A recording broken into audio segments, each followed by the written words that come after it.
গাইবান্ধা টার্মিনালে আছি এখন।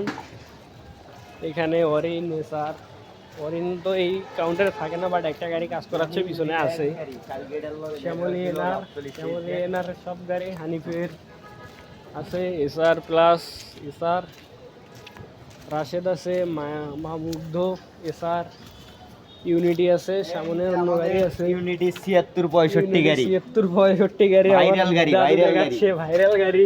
নাম্বারটা দেখাও ভাইরাল গাড়ি নাম্বার 157665।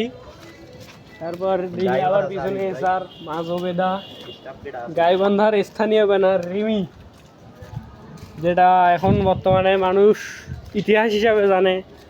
এসি গাড়িটা নষ্ট হওয়ার পর, বাট এই জায়গায় নিউ সাফার গাড়ি আছে। সামনে দেখি আরো কোনো লোকাল ছাড়া গাড়ি আছে নাকি। এখন সামনে যা আছে পুরাই লোকাল।